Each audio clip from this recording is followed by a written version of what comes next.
आज इस वीडियो में हम चर्चा करेंगे कक्षा 10 के द्वितीय सत्र परीक्षा अर्थात सत्र 2021-22 में होने वाली बोर्ड परीक्षा के कुछ संभावित प्रश्नों पर। मनुष्यता कविता से परीक्षा में आने वाले कुछ संभावित प्रश्न इस प्रकार हैं। मनुष्य को दूसरों के साथ उदारता से रहना चाहिए और मानवीय एकता को दृढ़ करने के लिए प्रयासरत रहना चाहिए। उसे खुद भी सदैव उन्नति के पथ पर अग्रसर रहना चाहिए और दूसरों को भी आगे बढ़ने की प्रेरणा देनी चाहिए। यह एक कथन है और इससे संबंधित प्रश्न है। मनुष्यता कविता के आधार पर वर्तमान समय में इस कथन की प्रासंगिकता स्पष्ट कीजिए।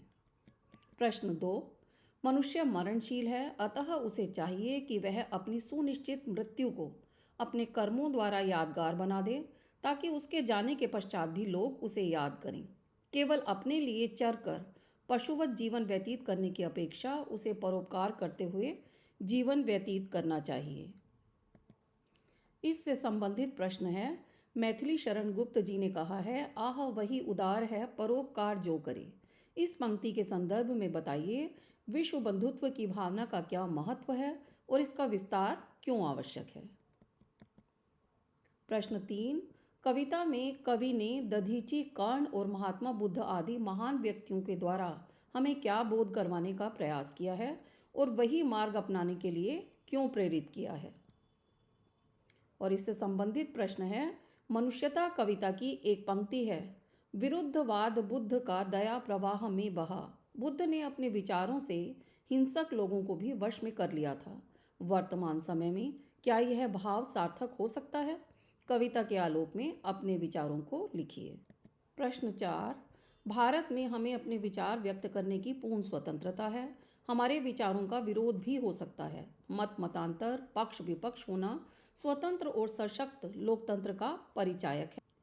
यह सबका व्यक्तिगत निर्णय है कि वह किसी के विचारों से सहमत होता है या उसका विरोध करता है।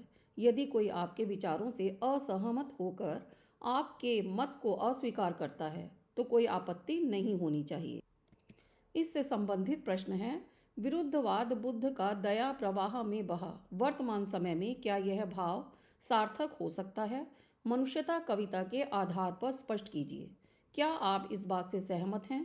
अपने विचार प्रकट कीजिए। प्रश्न 5, कवि मैथिली शरण गुप्त ने संपूर्ण सृष्टि में अखंड आत्मभाव भरने की बात की है। अखंड आत्मभाव का क्या तात्पर्य है? यह भाव कैसे मनुष्य में रहता है? मनुष्यता कविता के संदर्भ में स्पष्ट कीजिए। हमें सभी के साथ उदारतापूर्वक रहना चाहिए और आपसी एकता को और भी सुदृढ़ बनाने का प्रयास करना चाहिए। इससे हम परस्पर एक दूसरे को आगे बढ़ाते हुए स्वयं भी उन्नति कर सकेंगे। इस सोच के आधार पर वर्तमान समय में मनुष्यता कविता की प्रासंगिकता स्पष्ट कीजिए। कर चले हम फिदा कविता और पर्वत प्रदेश में कविता के परीक्षा में आने वाले कुछ संभावित प्रश्न। प्रश्न 1, पर्वत प्रदेश में पावस कविता में सुमित्रा नंदन पंत ने पर्वतीय प्रदेश में वर्षा ऋतु में क्षण क्षण में होने वाले परिवर्तनों और वहाँ के प्राकृतिक सौंदर्य का अद्भुत चित्रण किया है।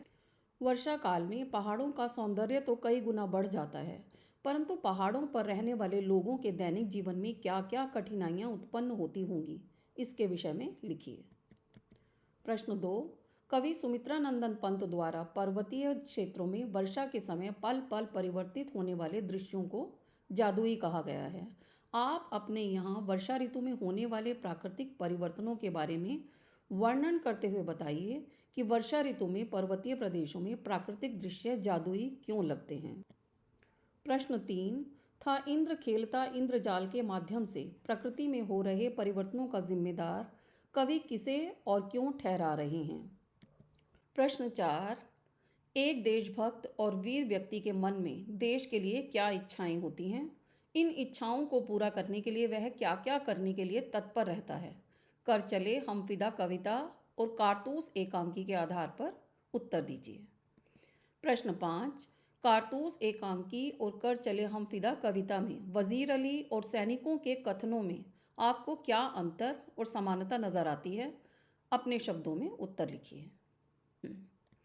कक्षा 10 के संपूर्ण पाठ्यक्रम से संबंधित नोट्स प्राप्त करने के लिए मेरी वेबसाइट पर विजिट करें। वेबसाइट है www.madhukalash.in। मेरी ये वीडियो पसंद आए तो इसे लाइक करें, शेयर करें और मधुकलश चैनल को सब्सक्राइब करना ना भूलें।